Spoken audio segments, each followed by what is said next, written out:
Bismillah, walhamdulillah, wa salatu wassalamu ala rasulillah. Assalamu alaikum wa rahmatullahi wa barakatuh. And welcome to lesson 19 of Straight Path Academy Arabic Volume 1, Reading Arabic Letters. In the Arabic language, this symbol is known as the Hamza. And the Hamza sounds like what we call a glottal stop. A glottal stop is a speech sound produced by closing the vocal cords to briefly stop the airflow from the lungs and then releasing it. So for example, in English, when we say, uh-oh, we produce that sound by cutting the airflow. Uh-oh. So that technique of cutting the airflow is represented by the Hamza in Arabic. So for example, an Arabic word that contains a Hamza is the word mu'min. So in the beginning we say mu, at the end we say min, but in between the two, there's a glottal stop. It's not mu'min, it's mu'min, mu'min. Therefore, in the transliteration, we're going to use an apostrophe to represent the Hamza. So this is how the Hamza looks, but if we look at this chart here, we see that the Hamza can appear in different ways. So in the first example, we see the Hamza appearing above an Alif. In this example, we see it appearing beneath an Alif. In this example, we see it above a Waw. And in this example, we see it above a Ya without the two dots beneath. Now, it's important to note that when it comes to all of these different ways that the Hamza is written, it's always just going to be pronounced as a glottal stop. You're not going to pronounce the letter that the Hamza is written above or beneath, but rather you're only going to pronounce the Hamza. So now that we learned about the Hamza, let's go to the exercise and practice.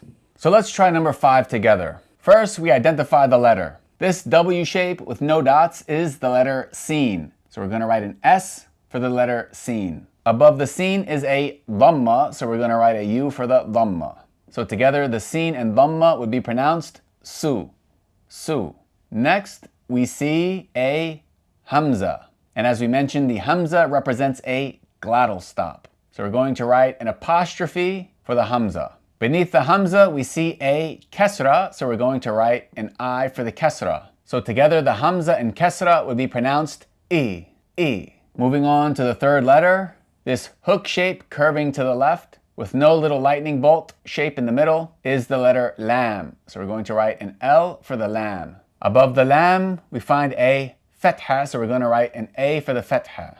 So together, the Lam and Fetha would be pronounced La, La. So now if we pronounce all of this together, it would be Su, I, La. Su, I, La.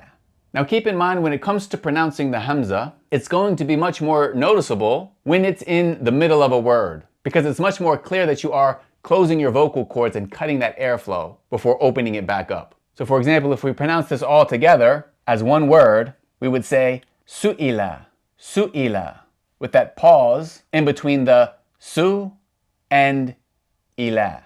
Su'ila, Su'ila. Let's try one more together. So first we identify the letter. This wave-like shape with one dot beneath is the letter Jim. So we're going to write a J for the letter Jim. Above the Jim is a Dhamma, so we're going to write a U for the Dhamma. So together, the Jim and Dhamma would be pronounced Ju, Ju. Next, this shape here, extending down and not connecting to the letter after it with one dot above, is the letter Za. So we're going to write a Z for the Za. Above the Za is a Sukun, meaning there is no Haraka for the Za. Therefore, we're just going to pronounce the Za and Sukun as Z, Z. And then finally, after the Za, we have a Hamza. So we're going to write an apostrophe for the Hamza. Above the Hamza is Tanween Dhamma. So we're going to write a U for the Dhamma and N for Tanween.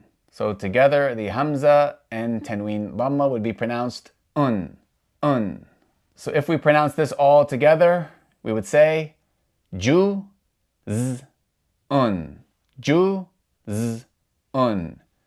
Juz'un, Juz'un. Make sure you go through the exercises and continue to practice. May Allah grant you success. Jazakumullahu khairan. Subhanaka Allahumma wa bihamdika ashhadu an la ilaha illa anta astaghfiruka wa atubu ilayk. Assalamu alaikum wa rahmatullahi wa barakatuh.